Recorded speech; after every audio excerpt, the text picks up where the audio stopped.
Our lunchtime speaker, Professor Gary Francione from the Rutgers School of Law at Newark. And Professor Francione is an internationally known expert on animal law and animal welfare. He has been teaching animal rights theory and the law for more than 25 years. He's lectured on this topic throughout the United States, Canada, and Europe. He's the author of numerous books and articles on animal rights theory and animals in the law. His most recent book, Eat Like You Care, an examination of the morality of eating animals, was published in 2013 by Exemplar Press, and I believe we have some copies available by the registration desk.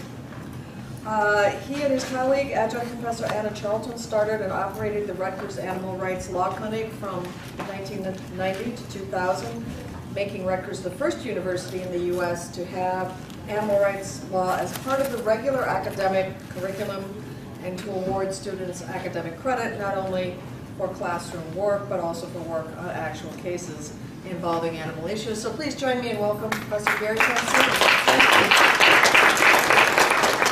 Thank you, Maggie. Where's Brett?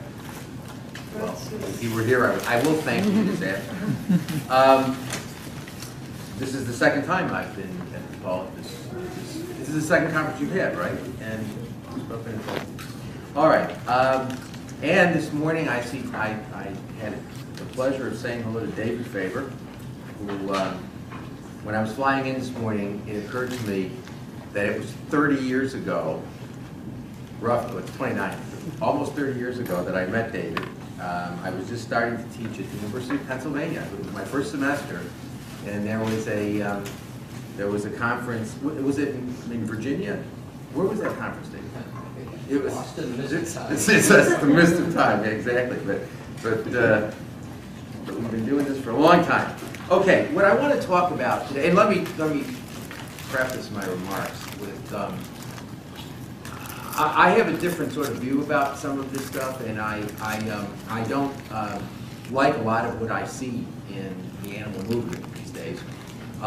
Which is not to say that I in any way question the motivation or the integrity of people who are involved with that. I just don't agree with it. And I'm going to give you some reasons why I don't agree with it.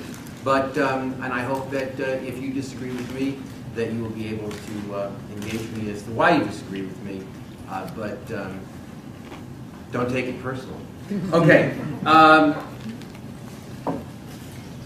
You know, the subject today is talking about what our moral obligation is to animals that we use for food.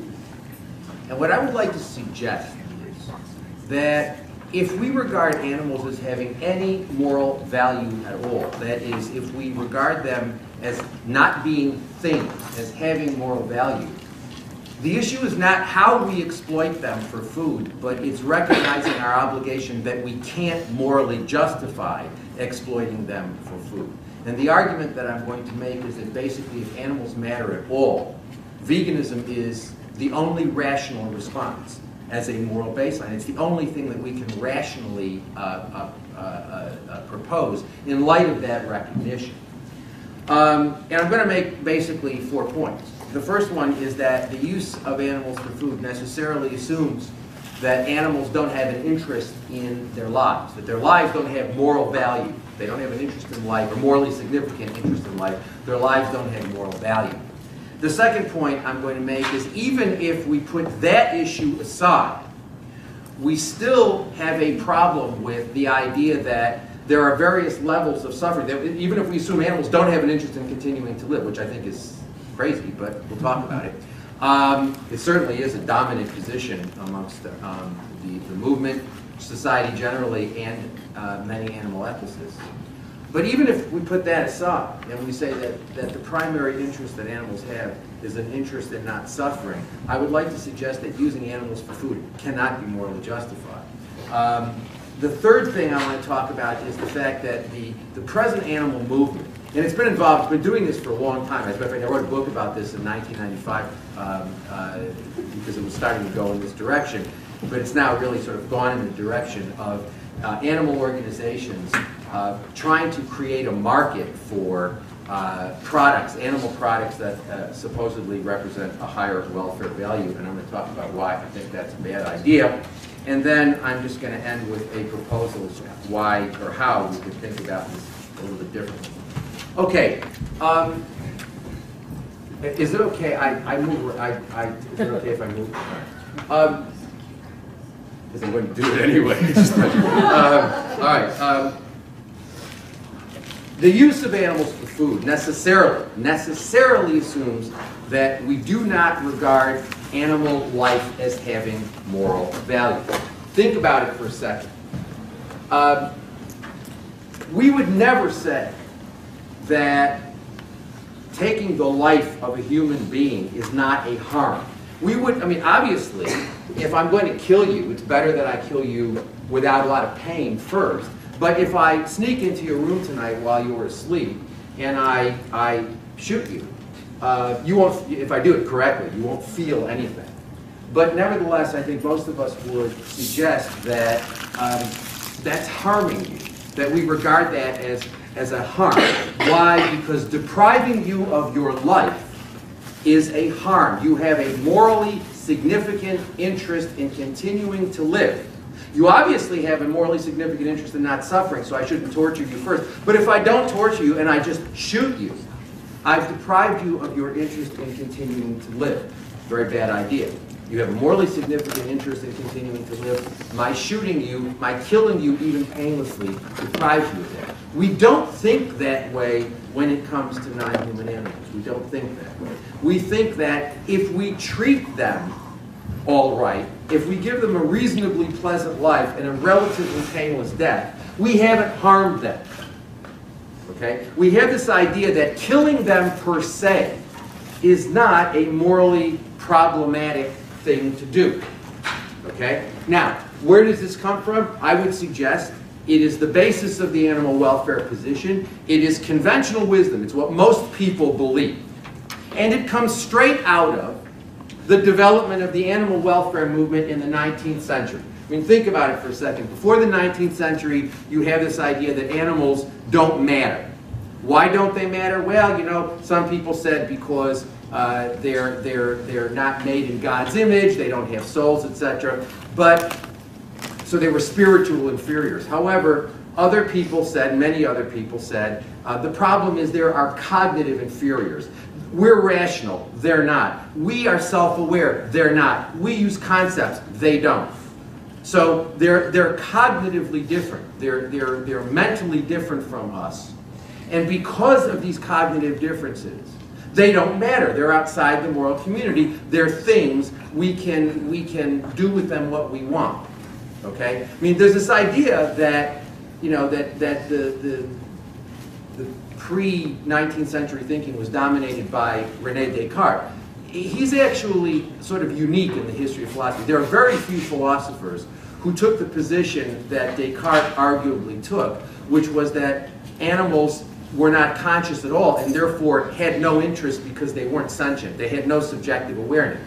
Okay? That's a fairly radical position. And there's some doubt, I think, as to whether, I mean, that's the typical thing that you get taught in your undergraduate philosophy courses is that, you know, Descartes thought they were automatons, that they weren't sentient, that they had no self-awareness. And there are certainly things in Descartes that support that, but there are also things in Descartes that don't support that. However, assuming arguendo that that's what Descartes thought, he is unique in the history of philosophy because most other people recognize that animals are sentient, but that we could treat them as if they were automatons, as if they were things, because they didn't matter morally, because they were cognitively different from us.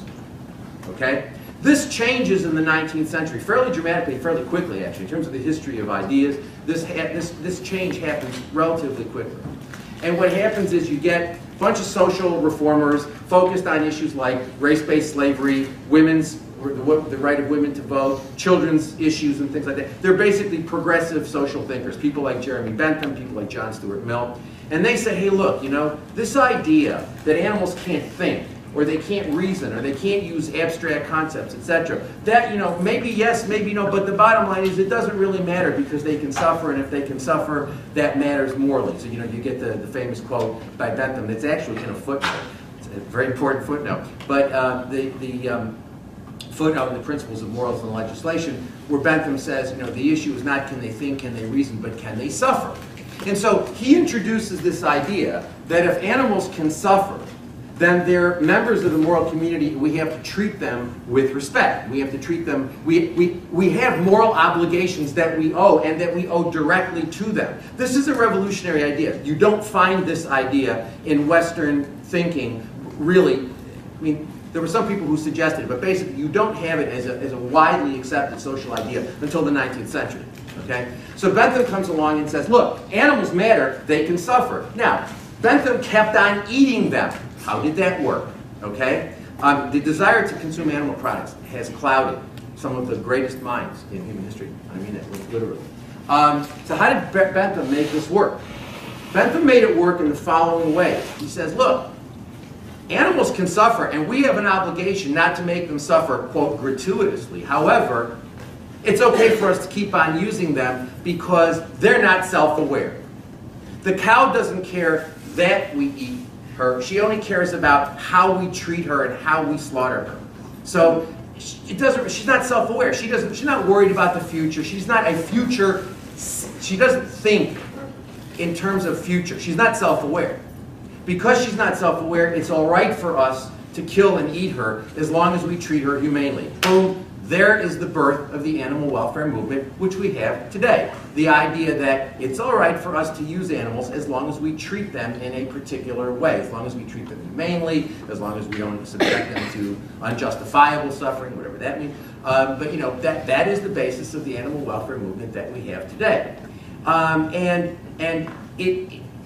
idea that animals are not self-aware, you can't say, well, Jeremy Bentham, that was like several hundred years ago, and who believes that now? The answer is most of us do. It's part of conventional thinking. It even it's the basis of Peter Singer's views. I mean, he believes that non-human great apes and dolphins and elephants, they may be forward-looking beings, but by and large, animals that we exploit on a daily basis for food, those animals are not forward-looking beings, particularly chickens. He's this thing about, he's real prejudiced about chickens, but he really believes that chickens are not forward-looking beings, and so therefore killing them per se is not the harm. The problem is making them suffer. Okay, so we have, the conventional wisdom is it's all right for us to use them as long as we treat them and kill them in a particular way. That idea is conventional wisdom. It's part of the animal, the animal welfare concept, and they're really the only difference between the conventional wisdom and the animal welfare position and Singer is a question of degree. Singer thinks we need to do a lot more to treat them, quote, humanely, but he's not opposed, and in certain ways.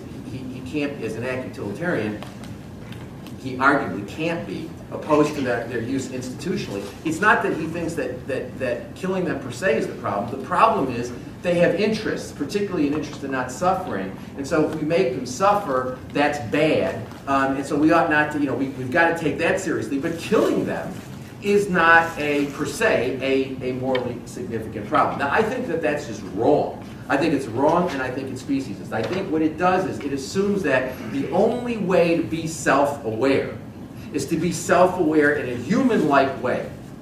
Okay? To basically, we use language, right? I mean, the basis of our concepts is language, right? So we're the only animal that uses symbolic communication. You can arguably teach it to some animals, although some people dispute that. But even assuming that you can, they don't use it. It's something that you can stick them in a laboratory and get some behaviors which indicate that they may be using it, but it's not something they use. We do. Okay, this is how we communicate. We communicate symbolic communication, and the symbolic communication is linked to all these concepts in our heads, and so obviously we have a particular sort of self-awareness. At least those of us who are normal have a particular sort of self-awareness, okay? Which I would suspect that non-human animals don't have. We have 5 rescued dogs. I don't think that they sort of sit around saying, well, I'm 8, I'm really lucky if I get to 16, and there's some things I want to do in that time. I don't think that they think in that way. But the idea that animals are not self-aware or that they don't have an interest in continued living because they don't think in terms of, it's my life and I've got this amount of time left if I'm lucky, and my genetic makeup is such that I might get this disease or that. They don't think in those terms. Okay? So therefore they're not self-aware in the way that we're self-aware. Now, I am quite prepared to say animals don't think that way. So what? The answer is so what? Who cares? Does that mean they're not self-aware? Of course they're self-aware. Does that mean they don't have an interest in continuing to live? I want to present a logical puzzle to you. It would seem to me to be the case that, what is sentience? I mean, what is sentience? Sentience is a characteristic that certain beings develop which help them to survive by sending messages to them that certain things are noxious and dangerous to their continued existence. So to say that a being who is sentient, by which I mean there's nothing mystical about sentience, it's basically subjective awareness, perceptual awareness. The idea that we say that you can be sentient but not have an interest in life is like saying you can have eyes but not have an interest in continuing to see. I mean, would that not be straight if I said to you, well, we have eyes, but doesn't mean we have an interest in continuing to see. It's something that we have, that we use, that is important to us, and that we have an interest in using, because it is a part of what we are. Similarly, to say that a sentient being doesn't have an interest in continuing to live is just, in my judgment, I'm not even sure I understand what it means. I understand that it means that that my dogs don't sit around saying, well, gee, I'd like to see Morocco. I've never been to Morocco. I understand that. But to say that my dogs don't have an interest in continuing to live is, in my judgment, just, it's crazy. And also there's this idea that, there was a great pathologist, he's dead now, Donald Griffin. He was a really great guy too, at Harvard. And he had written a book called Animal Minds. He was an animal rights person. He was a cognitive pathologist, he was a biologist who focused on cognitive pathology. And what Professor Griffin said was that, we think that animals aren't self-aware. But they're perceptually aware when they're out, doing what they're doing. They see other animals and they realize that those other animals that are running up trees and stuff are not them. They're not running up the trees. And that he said that there was a certain sort of arrogance in human beings, which is that's a very typical characteristic of our species. But that there was a certain arrogance that we deny self-awareness to animals because they don't recognize themselves in mirrors and things like that. So what? So I want to suggest that this idea that really is the foundation of the animal welfare position and conventional wisdom. This idea that animals don't have an interest in continuing to live, so killing them is not the problem. The problem is the suffering. I think that that's wrong. I think it relies in a speciesist way on a particular form of human-like self-awareness that I do not believe can be justified. I've never seen a good argument for why that position works. I've never seen one. I've never heard one. I've heard what people say is, well, but if you're a human being, you look forward to things. My dogs look forward to things. I take them for a ride every day. If I don't take them for a ride at a particular time, they start annoying. They come over. They start doing things which they know will annoy me and disrupt me. They begin to bark endlessly and things like that. They clearly look forward. They clearly look forward to things. Obviously, they look forward. And think about this for a second. There are people who are mentally disabled who don't really have a sense of the future. There are people who are not mentally disabled but who have forms of amnesia, where they don't remember anything in the past and they don't really plan for the future, but they have a very, very strong sense of themselves now. Now, is that relevant? Would that cognitive difference be relevant? Well, yeah. If you're going to if DePaul's going to hire a history professor, and the choice is between someone who's got amnesia and somebody who doesn't, then I guess you're probably better off hiring the person who doesn't have amnesia. But if the question is different, who are we going to use as a forced organ donor? Who are we going to use as an unconsenting subject in a biomedical experiment, the idea, I mean, we wouldn't use either of them. We wouldn't use the normal person or the person with amnesia. Okay? I mean, if someone's mentally disabled, is mental disability relevant? Yeah, if somebody's really mentally disabled, you might not let them have a driver's license because they might not be able cognitively to deal with traffic issues. But I mean, if the question's a different question, you know, who do we give the license to? The person with a mental disability or the quote normal person? That's one question. If the question is, well, by the way, who do we use as a non-consenting or non-consenting subject in a biomedical experiment or as a forced organ donor? The normal person or the person with mental disabilities? I would suggest neither. Neither. Because they're both sentient beings. They both have an interest in their lives. Though the interests may differ, but they both have an interest in their lives. Okay? And a morally significant one, and I don't think you can say that the mentally disabled person doesn't have an interest in life because the interest in life is not the same as mine is. That person is not self-aware because his or her self-awareness is not the same way mine is. Okay? But look, even if this isn't the case, even if it's not the case, even if animals don't have an interest in continued life, okay? Let's assume they don't. Let's assume that animals only have an interest in not suffering. Okay? Okay? Let's assume I'm wrong on that first point. I would still suggest we cannot justify eating animals even if we think it's all right to kill them. The reason is, however happy, however wonderful we raise animals, however humane it is, and I think that's a fantasy, but however humane we think it is, the bottom line is it's going to involve a significant amount of suffering under the best circumstances. Under the best circumstances, it involves a tremendous amount of suffering. I mean, I hear people talk about cage-free. I've been to cage-free facilities. I have to tell you, you know, conventional cage, enriched cage, cage-free, basically, it's torture. Are there differences? Yeah, there are differences. Are they significant? I wouldn't say so. But then again, no, I don't know. Neither does anybody else, either. Okay? But the bottom line is, you know, is it better to torture less than more? Sure. But that doesn't answer the question as to whether it's okay. And so, what I would like to suggest is that if we regard animals as having morally significant interest, and a morally significant interest in not suffering, we're committed to veganism. Why? Think about it. There is a moral intuition. Everybody in this room, and I feel totally confident, I would bet large amounts of money that no one in this room will gainsay that we all agree that it's wrong to inflict suffering or death on a sentient being without a good reason.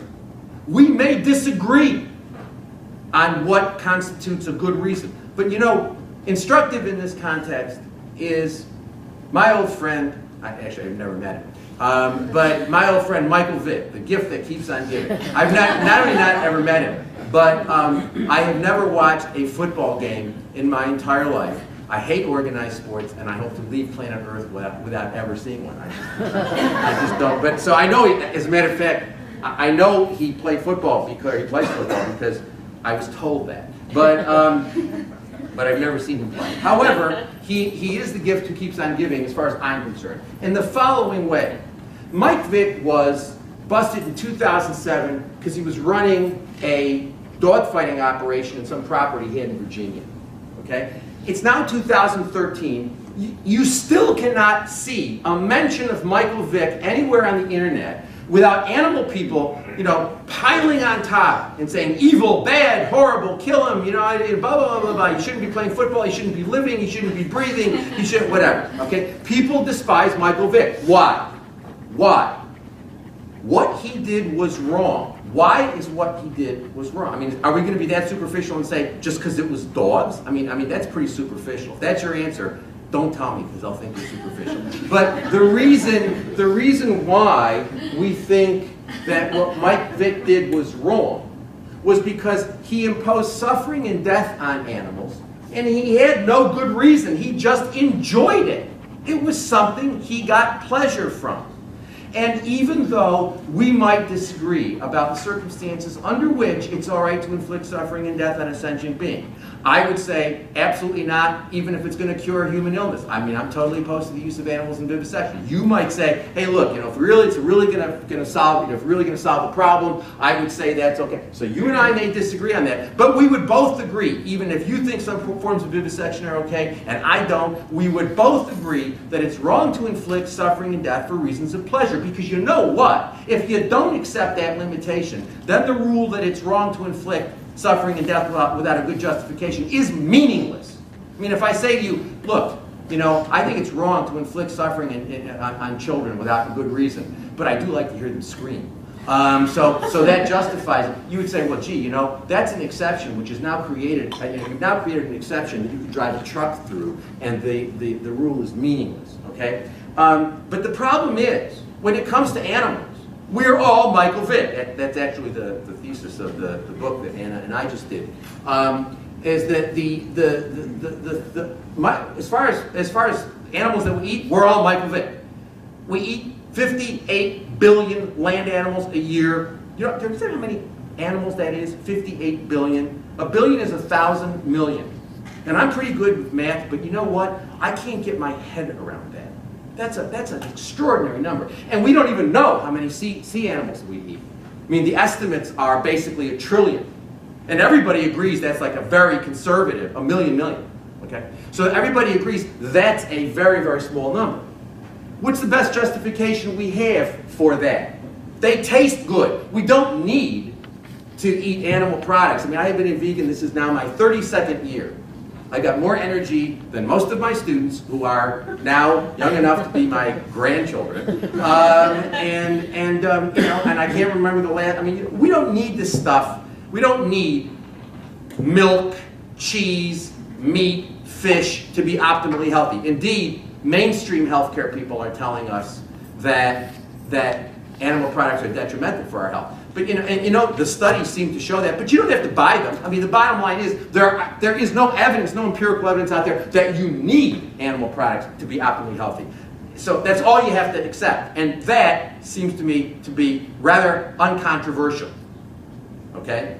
So the bottom line, I mean, even the American Dietetic Association, which is like not known, it's not like a it's not a communist organization or something. I mean, the American Dietetic Association says that a vegan diet is perfectly healthy for everybody: old, young, pregnant people, people involved in physical bodybuilding stuff and in sports and that sort of stuff. And there are all these vegan bodybuilders and stuff. They have rippling muscles and stuff like that. Lots of ripples and. But okay, so the bottom line is we kill 58 billion animals, land animals, a year for food, and an unfathomable number of sea animals. And even if you say, well, clams and oysters are not sentient, I don't eat them, but I don't know whether they're sentient or not. I suspect that, I err in favor of not eating them. I don't know whether they're sentient. But certainly shrimp and lobsters. I mean, the idea people say, well, are lobsters sentient? Have you ever seen one boil? The behavior is such that you can't really sort of deny. I mean, it's sort of hard not to say that. And there is now evidence that they are sentient, and there has been evidence for a while. But the bottom line is, we're all Michael Vick. What the hell? Michael Vick likes sitting around a pit watching dogs fight. The rest of us like sort of sitting around the summer barbecue pit, roasting the corpses of animals that have been treated every bit as badly as Michael Vick's dogs, probably worse in some cases. And the best justification we have, they taste good. So I would suggest, now, if it is the case that we are inflicting any significant amount of suffering on animals for reasons of pleasure, or amusement, or convenience, I would suggest that is a statement that we don't regard animals as having moral significance, because that runs afoul of the intuition. There are very few moral intuitions we all share. I'm a moral realist. I believe that there are certain things that, there are certain moral propositions that are every bit as true as any empirical proposition. One of them is, it's wrong to inflict suffering and death without a good reason. And that pleasure, amusement, or convenience can't suffice as a good reason. Okay? So what I would suggest to you is that if we are putting aside whether killing them is a bad thing to do, put that aside, I would suggest to you that if we really think that animals matter morally, the idea that we can inflict suffering on them, and however humane it is, it will be significant. However humane it is, it will be significant. Particularly if however humane it is, any commercial production of animal foods will inevitably involve a significant amount of suffering. Okay, so just that's not controversial. If we think it's all right to inflict suffering and death on animals for reasons of pleasure, then we can't say we regard them as members of the moral community. That's hypocritical. It's incoherent, actually. It's incoherent in a logical way. It's hypocritical in a moral way. You can't say that you regard children as moral beings, as members of the moral community, as beings to whom we have direct moral obligations, but it's all right to torture them because you like to hear them scream. No different when it comes to animals. The idea that it's all right for us, or that we can regard animals as having moral significance, but that we can subject them to any significant amount of suffering because they taste good, or because it's convenient to eat them. Stop, get a burger on the way home. Or, you know, it's what we do at Thanksgiving time, or any number of useless, meaningless excuses. It doesn't suggest, it states that the idea that animals matter morally, and that we're really concerned about them as moral beings, is hypocritical, is in a moral sense, and incoherent in a logical sense. The third point I want to make is that, you know, a good chunk of my work is focused on this idea that because animals are properties, matter of fact, this is what I started doing a zillion years ago, was writing about animal welfare and saying that, you know, animals are chattel property. They don't have any intrinsic or inherent value. They only have extrinsic, external value. And so we will only protect them when we get benefit, generally a financial benefit from doing so. And that the level of animal welfare will always be pegged to what I call efficient exploitation. That basically we will provide that level of protection for animal interests for which we get a benefit.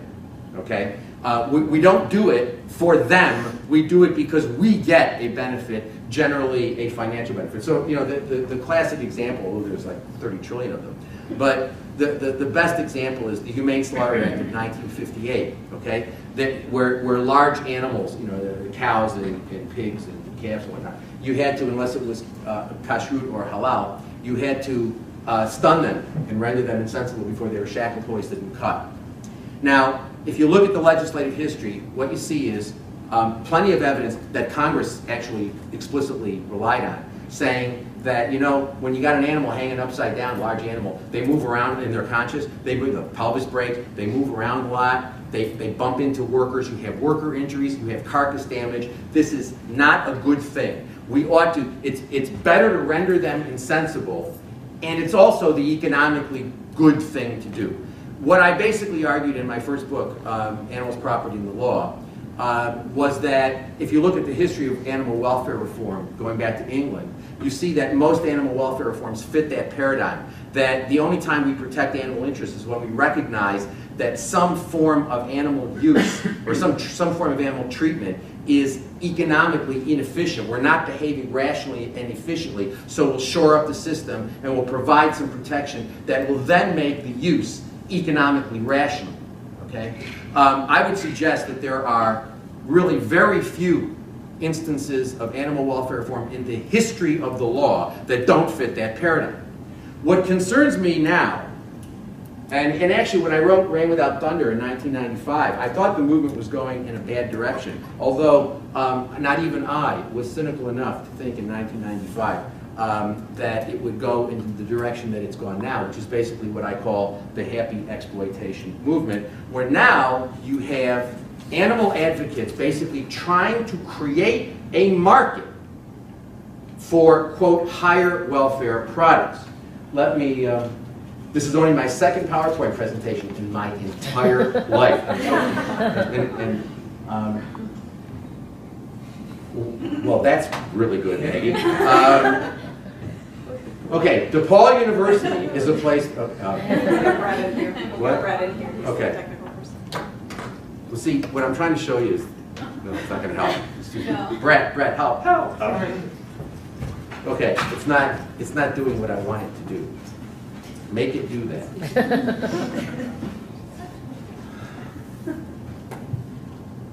There it goes. Okay, there you go. All right, this is like my local Whole Foods. I walk in, whole organic chicken, $1.99 a pound. Now, apart from the fact that I find it tragic, beyond belief, that some little bird's life is worth $1.99 a pound. How sick!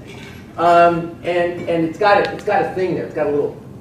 You can't see it, but you can see it here. Global Animal Partnership, Animal Welfare Rating 2, Enriched Environment. So I saw that. I took a picture of it. I went home. What is the Global Animal Partnership? And I find the Global Animal Partnership is. Oh no! Wait a minute. I thought I had that. No. Oh, okay. Well, I guess I didn't. I guess, you know what? I think I took the wrong one. I did. It's not your fault. It's my fault. Although I'll blame you anyway. Anyway, all right. So basically, the Global Animal Partnership has my old buddy Wayne Pacell is on. He's the CEO of the Humane Society. He's on the board of this thing. Okay, he's on the board of this thing, of the Global Animal Partnership that is sticking this happy exploitation label and allowing Whole Foods to sell this with the imprimatur of the Global Animal Partnership, with Wayne Pacell, and indeed the executive director is Mayun Park, formerly of Compassion Over Killing. Now, what about, this is something, Bell & Evans. Bell & Evans sells chicken, dead birds. Here we have Ingrid Newkirk saying, Bell & Evans shows that animal welfare and good business can go hand in hand, and by listening to consumers' wishes, Bell & Evans has set a new standard for the chicken supply industry. PETA saying, praising Bell & Evans, which sells dead birds, saying that they've set a new standard. And if I had brought the right, I can show you some. This is PETA giving Whole Foods Market an award. Okay? They also gave an award to Temple Grandin, who designs slaughterhouses. They gave her an award as a visionary. This started in 2005 when Whole Foods came out and said, we want to promote humane exploitation. And they got Peter Singer, that's his signature. We have Peter Singer sending a letter in which he says, we express our appreciation and support for the pioneering standards. The word pioneering shows up there. It's not a pilot, but I can send you the letter. Appreciation and support for the pioneering standards that Whole Foods is developing. And who signs it? Well, amongst other people, Compassion Over Killing, Farm Sanctuary, Mercy for Animals, Humane Society of the United States, People for the Ethical Treatment of Animals, Vegan Outreach, and Viva. I got a few minutes, don't I? I know, but you need a new PowerPoint. Oh, no, it's okay. It's all right. It's okay. It's Brett, okay. can you make it big? Make it bigger. Yes, Brett. Yes, Brett.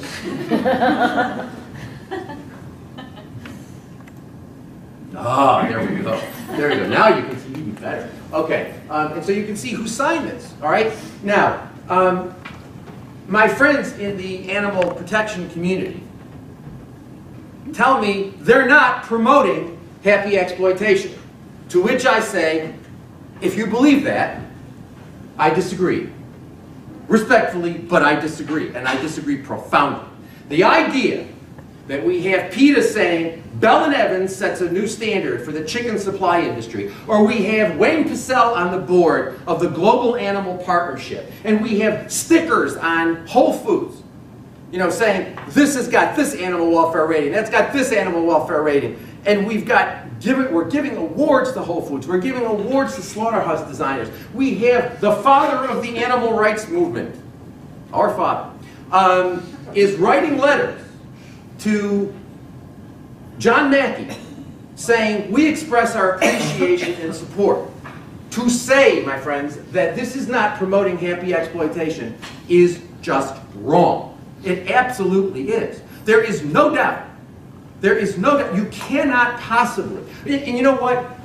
We would never do, and you know, now people say to me, well, you know, but we use animals, and don't we, you know, isn't it a good idea to sort of make things better? First of all, I think that these changes, and what's going on, they are tinkering at the edges of death. That's all it is. They're tinkering. These changes are not particularly significant. And number one. Number two, you try to sort of monitor them. I mean, look at what's happened in Britain with the Freedom Food Label. The RSPCA has the Freedom Food Label, and every week they've got some expose or other of something that's gone wrong in a Freedom Food farm. So when people say, but you know, this stuff's going to happen, so isn't it better to have these welfare reforms? To which I have two replies, okay? One is these reforms will happen anyway. For the most part, these reforms fit in my theory of efficient exploitation. Let me give you an example. There is a campaign that is going on, has been going on for several years, trying to pressure suppliers, companies that use chickens, to getting chickens from suppliers that gas their birds and control the atmospheric killing.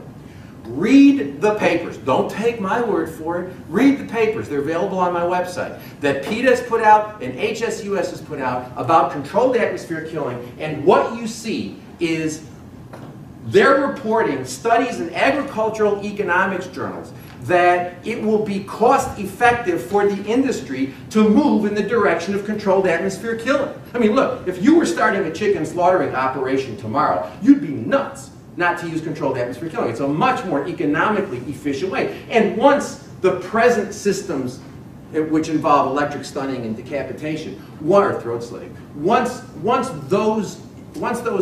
that equipment is expensed out and people get their tax, get their tax benefits, etc., they will move in the direction of controlled atmosphere killing because it's the economically rational thing to do. That's the sort of thing we're talking about. Even these campaigns that the folks in the animal protection movement are promoting are basically, what they're doing is they're working with industry, making industry more efficient. Because remember something, factory farming only came into existence in like the 1950s, right? I mean, it wasn't something that existed forever. I mean, it's something that came in the middle of the last century. It is now the case that we're identifying economic inefficiencies. I mean, for example, people thought you could stick a whole bunch of veal calves. If you could stick a whole bunch of veal calves in chutes, and you could make a lot of money. What they didn't factor in 1950 was the idea that if you put animals in a stressful situation like that, they will develop illnesses. People weren't counting. People weren't cognizing the fact that animals feel stress, that they feel distress, and that causes them, just like it does with us, to get sick. So now they're recognizing, gee, we can take them out of the chute, we can put them in a slightly larger social unit, and we cut down on our veterinary costs. The animal people praise us, and we make more money. We cut down on our veterinary costs, and we get to say we care about animals. And not only that, we have the animal people saying they care about animals. And that's exactly what's going on. We have a movement now that is in partnership with animal exploiters to make animal exploitation more economically efficient, which is what 90% of these things are doing. 90%. Again, go to my website, abolitionistapproach.com. You can get the papers that PETA wrote. You can get the papers that HSUS wrote, in which they argue controlled atmosphere killing, it makes economic sense. I mean, again, you've got Ingrid saying in the comment about Bell and Evans, look, good business and animal welfare can go hand in hand. That's what this is about. It's about business. I would suggest there's a different way of looking at this. It's not just about business. It's not about business at all. It's about fundamental justice. It's about morality. If animals matter, we shouldn't be doing this stuff. And if anybody thinks that this is not encouraging people to continue to consume animal products, I respectfully, I don't even understand how you could possibly say that. What's the purpose of it? I mean, the stated purpose of this. And why do you think Bell and Evans puts HSUS and PETA and the Global Animal Partnership on their website under the heading, What Others Say About Us. Why are they doing that? They're doing that because they want to be able to say that animal people, you can be a member of the animal rights movement, just buy Bell and Evans chicken. And that's exactly what's going on. And I would suggest that if animals matter morally, that's the wrong thing to do. I mean, think, and before somebody says to me, look, animal exploitation, it's all over the place. Isn't this the best we can do? The answer is no. No. We don't do this with humans. I mean, look at rape, for example. People say, well, rape's legal. So what? So what? It is pervasive. As a matter of fact, the UN just did a study a few months back, I believe it was the UN, just did a study a few months back saying rape is incredibly pervasive. So yeah, we got laws against it, so what? It happens to lots and lots and lots and lots of women. So what do we say? Well, it's pervasive, so let's have campaigns for humane rape. Let's make it better. It's a reality, so let's make it better. Child molestation. I mean, we have an epidemic of that. So let's have kinder child molestation. Let's have campaigns for rules, let's make it nicer. Nobody would think that that's an all right thing to do. The only reason why we think it's all right to do in this case is because we've accepted certain speciesist assumptions that animal lives don't matter, and that it is all right for us to make them suffer when our best justification is that we like the taste or it's convenient. I would suggest that's just wrong way of thinking. And I would also say to you, if we had a movement instead of people who demanded justice for animals and said, look, veganism is the moral baseline. We can't justify eating them, wearing them, using them. We can't. And we had a significant number of people who took that position, because there are a lot of people who believe that. And if that was our position, and we didn't partner with them to do Bell and Evans ads, or to send love letters to John Mackey at Whole Foods or whatever, if we didn't do that sort of thing, do you think we wouldn't see welfare reforms? No, you would see an industry that would say, we've got to respond to that. And they would respond with the same sorts of largely insignificant welfare reforms that we're seeing now. The difference would be you would not have the animal movement partnering with industry and putting a stamp of approval on it. The last thought I have, not the last thought, but one of the last thoughts I have, and then I'll take questions. I don't know what the time is. I'm happy to do this I'll do this all day. I'm a vegan. I have endless amounts of energy. But the last point I want to make to you is, there was an interesting study done by some people at Rensselaer Polytechnic Institute in Troy, New York. And what they concluded was that, using Malcolm Gladwell's concept of the tipping point, they said that if you had 10% of a population, 10% of a population that held a moral idea strongly, it doesn't necessarily mean, or doesn't mean at all, that the other 90% accept it. But what it means is, if you've got 10% of a population holding on to and believing strongly in a moral idea, that moral idea now becomes seriously taken and people start discussing it seriously. Could we get to 10% of the population? I have no doubt of it. And then we could have a serious discussion, and we've got to change the conversation. We've got to change the conversation for how do we exploit them humanely to what's our moral justification for using them at all, and sort of changing, just shifting the question. Could we do that? Yeah.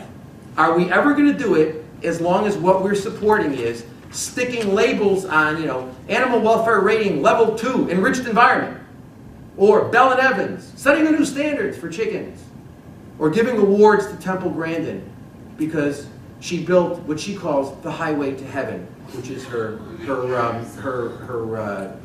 it's one term she uses to describe the ramp that takes cows in a more peaceful way to the stunning bolt and then to having their throats slit. I think this is wrong. So, frankly, we can sit around all we want and talk about what our moral obligations to animals are that we eat. And the answer is, that's silly, it's incoherent, and it's hypocritical. If we regarded them as moral beings and having moral value, we wouldn't be eating them at all. Thank you very much. Let's take some questions. Yes, go ahead. So, just going by your last point, Yeah. reaching that 10% threshold, is there no value then in an incremental approach that gradually educates the public after 10 or 15,000 years of agricultural production, and then gets them to that point? Like, say this, people are buying a chicken with a value of 2, maybe in another 5 years they don't buy anything less than it's got a value of 3 or 4. Eventually, the point you're trying to make is more palatable to a broader range of it. I don't think that look, we've had animal welfare standards for like 200 years now, right? And when I was thinking about the fact that I met David Favor 30 years ago, it wasn't just a random thought. I was thinking actually in the context of saying, you know, I've been doing this for a hell of a long time, and you know what? We're using more animals now in more horrific ways than at any point in human history. I don't think that way of thinking works. I really don't. I don't think that what you do, I don't think that you get people, and there's no evidence to suggest that, getting people to buy level 2 gets them to buy level 5 in 10 years and gets them to be a vegan in 20 years. I mean, frankly, what I'm really interested in doing is, again, changing the conversation, because your question is a question that sort of assumes that we're staying with the same conversation about, well, isn't incremental reform a good idea? Isn't humane treatment a good idea? Doesn't it lead in this direction? The answer, I don't think it does at all. I think what it does is it confuses the hell out of people and sends the wrong message, and it makes them think, I can be a member of the animal rights movement. I'm going to buy Bell and Evans chicken. And I don't think, you know, look, I deal every day with people who have been vegetarians for 20 years. I mean, you know, and they write to me and they say, you know, I just went vegan. You know, I read your website, I read something, I read an essay, I heard some interview, blah, blah, blah. And, you know, it never occurred to me. I've been a member of this group and that group. No one's ever told me that there is no morally coherent distinction between flesh and other animal products. I mean, the bottom line is animals used for dairy are kept alive longer. They're treated every bit as badly as animals used for meat. And they all end up in the same slaughterhouse anyway. So, like, you know, I mean, there's a horror. I mean, dairy is hideous. I mean, it's really, really hideous. It's commodification of the maternal. It really is. It's diabolical in a number of respects. But there is no morally significant difference between flesh and dairy. But yet, you know, you would think that if anybody was going to, you know, somebody who became a vegetarian 20 years ago should have progressed along a path. And the answer is they're not going to do that until someone challenges them. And so what I'm saying is, why wait? Life is short. Let's challenge them now. And you know, I mean, really, I mean, one of the reasons why we wrote this book is basically like it is, you know, sort of an in-your-face book, which may surprise you about my personality, but it's sort of the book basically says, look, if you care about animals, you got to stop eating them, and you already believe that. Let us show you why. And the response I'm getting to this book is just phenomenal in terms of the number of copies people are buying, and the responses we're getting in terms of the messages we're getting from people saying, we must have gotten this. The thing came out in Kindle in June. Didn't come out until in July. Actually, didn't come out until print until the end of September. When was it? It was in September. Was it the end of September? Pretty much. Anyway, it was a long time ago. It was a short time ago. And the number of responses we're getting from people of, you know, I've read it. I'm going vegan, and I've been a vegetarian, or I've been thinking about this, and it's never been. The bottom line, we're not presenting it clearly, and as long as what we're doing is putting ratings this and rate, you know, the bottom line, we're not. That's going to encourage people to continue to consume them. I think that's the wrong thing to do, and I'm not a utilitarian. I mean, you know, my view is, look, I still wouldn't support humane rape campaigns, even if somebody said to me, well, you know, if we start small and start saying, well, you know, don't beat her too much, you know, I mean, you know, use a smaller stick, you know, I mean, and then eventually we'll get to a no rape situation. I'd still say, look, that's monstrous. I don't want any part of that. You know, I want it to be clear. No means no, and you know, and rape is bad. However, acquaintance rape, whatever, is bad. And so I want it to be clear. And so, I'm not a utilitarian in that sense. But I also think it's a psychological matter. There's no reason to believe that that scenario is going to play out. And I can tell you this, when you've got lots of people who are themselves involved in the animal movement who don't progress to veganism because it's just like the light doesn't go on, that tells you we're not screwing in the right bulbs. Yes, yes. As a scientist who now has done animal communication for about 10 years, I just like to jump in with a couple of things. Sure.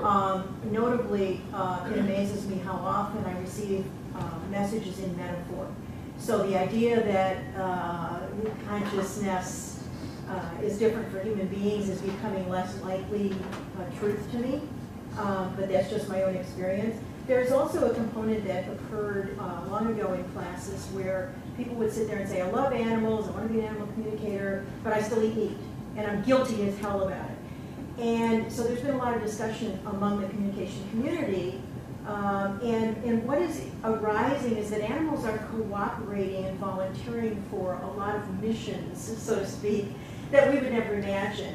And that they do understand that they currently have a place in our food chain. They hope for respectful use of their bodies. Okay. There is also a new concept that I never had heard before, where in predator-prey relationships, which bothers some of us who love animals, how do we cope with animals, killing animals in Wild Kingdom and the new taken down, whatever, that actually the spirit leaves the body sooner than was formerly known, and that animals will often choose to die in this day and age for various purposes. So there's a lot going on there that, as a scientist, I would have gone, oh, that's absolute crap.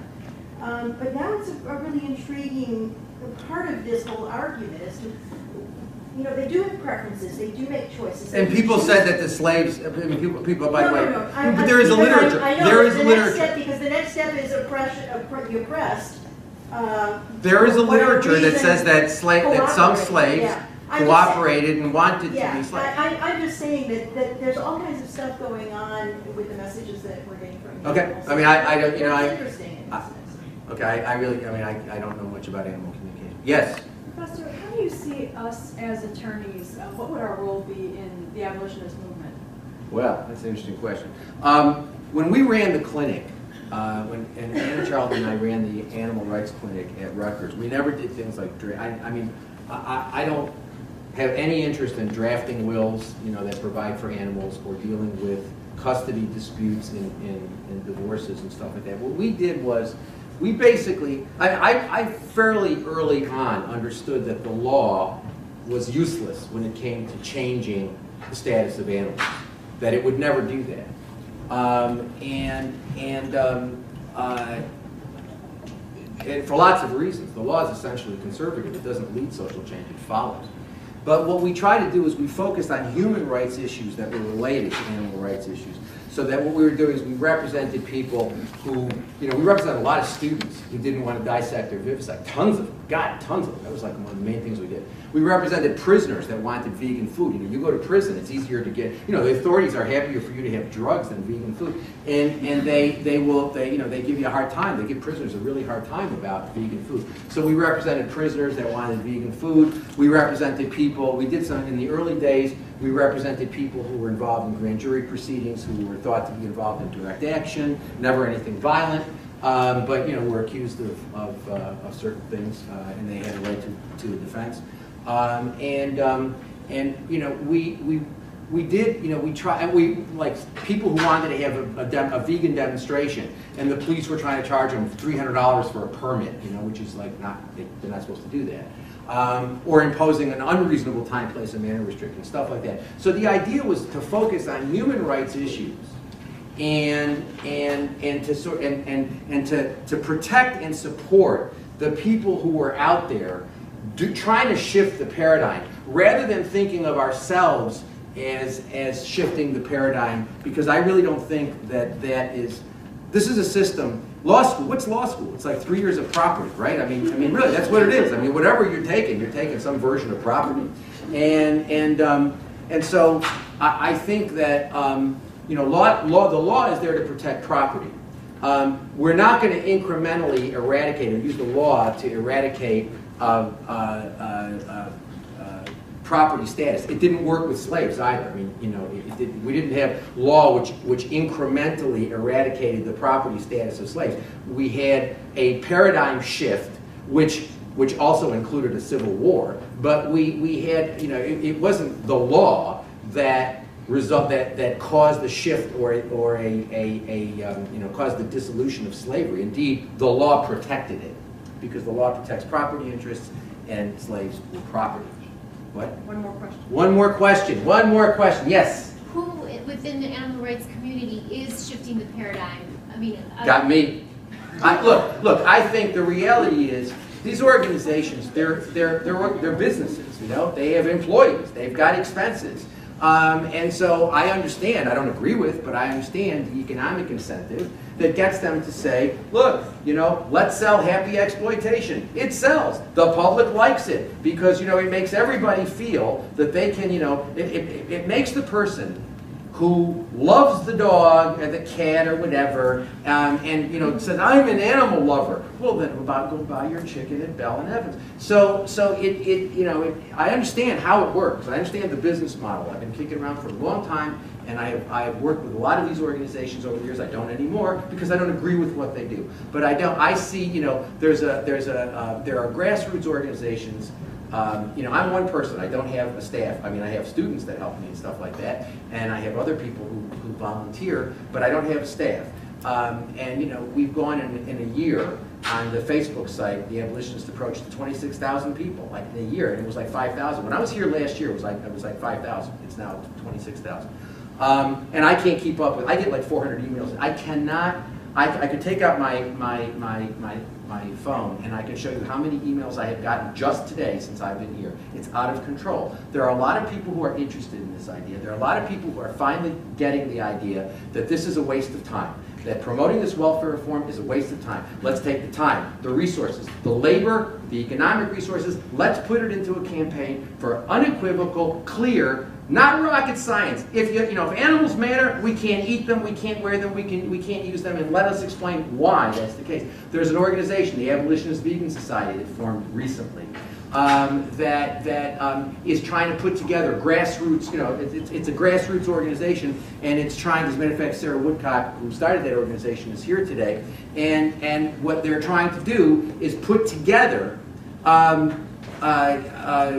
grassroots people, grassroots groups all over the planet.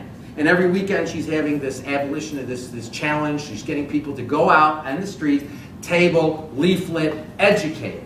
No gory pictures. No, that's really not what it's about. Because you focus people on gory pictures, you might get them emotionally upset. Some people might react, but you know what? You focus them on gory pictures, and then 3 weeks later they're thinking, well, the solution is to make it better. So, my view is no gory pictures. Let's just talk. People aren't idiots. I really despise this idea that is rampant in the animal movement that people can't understand. It's too radical. They can't understand it. No, I absolutely disagree with that. I am not going to be that. I believe people can be educated, and I believe that most people, many people, really do care about this issue morally. They really do. And they do have cats and dogs that they love. And they do value animals. They do regard them as members of the moral community. We just need to explain to them in a better way than we've done before about what that means in terms of our behavior. Thank you very much, and thank you for coming.